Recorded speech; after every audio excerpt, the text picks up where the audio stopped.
Welcome to this edition of Student Projects for this semester's class of Multi-Camera Television Production. Today we're going to take a look at the work of Sergio Reza. One of the first assignments was for students to produce a typical talk show, up to 10 minutes in length.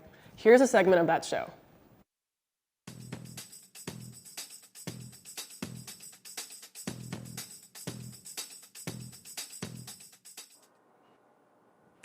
Good evening, ladies and gentlemen, and welcome to a special episode of Late Nights Debunked. I'm your host, Kai Willis. Tonight, we have a unique guest with some intriguing theories to share. Please join me in welcoming Ron Jones. Remember, the Illuminati controls the weather and my sock choices. Ron, I have to say, it's truly an honor to have you here on the show. Thank you, Kai. You see, it's not even often I'm giving the opportunity to speak about the lizard people who control the moon landing sites. Ah, the moon landing sites. What a classic. Now, Ron, could you enlighten our audience about your groundbreaking theory?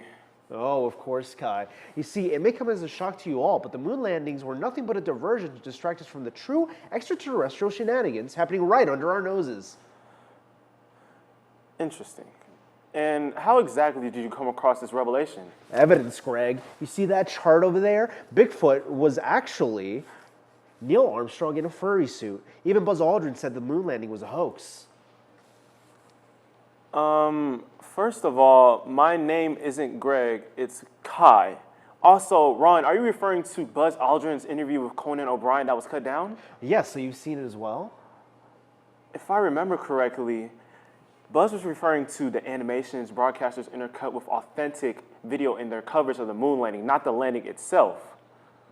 Anyways, what about the evidence suggesting that Bigfoot is actually Elvis in a witness protection? Oh, how I love to talk about cryptids. Well, it's all connected, you see. Elvis faked his death to go undercover as Bigfoot to expose the moon landing hoax, with help from time-traveling human-dolphin hybrids, of course. Time-traveling human dolphins, of course. And let's not forget the ancient alien astronauts who helped to build the pyramids. Am I right, folks? Exactly, Kai. You see, I'm so glad you brought that up. You see, those aliens were actually subcontractors for the U.S. government. I even got classified memos from Area 51 to prove it. Well, folks, you've heard it here first. Ancient alien architects on a government payroll. Almost makes you wonder what they used all that money for. Oh, well, actually, they used it for... Before we let you go, I'd love to close this interview out with my most pressing interest. Let's discuss your thoughts on celebrity reptilian shapeshifters. I've heard you have some compelling evidence. Absolutely. I'm so glad you brought that up. Now, everyone at home, if you watch close to your TVs, you'll be able to notice that some celebrities will blink sideways instead of up and down. That's a sure sign of reptilian origins. Oh, and have you ever even noticed how certain stars or influencers, like the ones from TikTok, seem to shed their old personas like snakeskin? It's all a part of their intergalactic glamour routine. Is that your whole theory? Yep, it's all in the eyes, Kai. It's a bit risky me to say this, but to be honest, Kai, I have no doubt that they're the ones who are really running the entire U.S. government. Okay, well, that route wraps it up. Give it up for Ron, everybody. Your theories were truly mind-blowing, that's for sure. And lastly, to our audience, stay vigilant, and remember, the truth is always out there somewhere. Remember, everyone, keep an eye out for any glowing pigeons. They're the real Okay, spies. all right. Can we cut, please?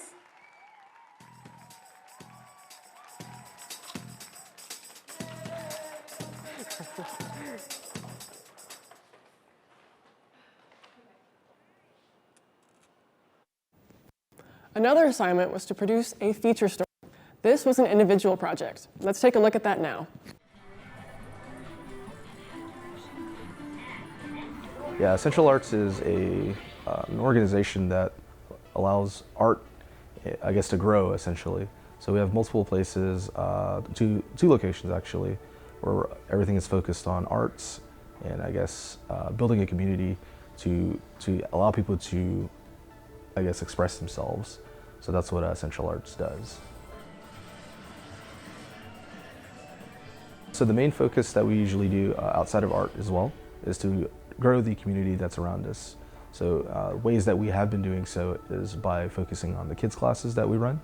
The kids classes consist of working on art, and we give them essentially not necessarily an agenda like you would typically get from like an art class, but we give them all the materials needed to build what they would like to build. And if they want help achieving a specific goal, then that's what we provide for them. We give them the help that they need to be able to go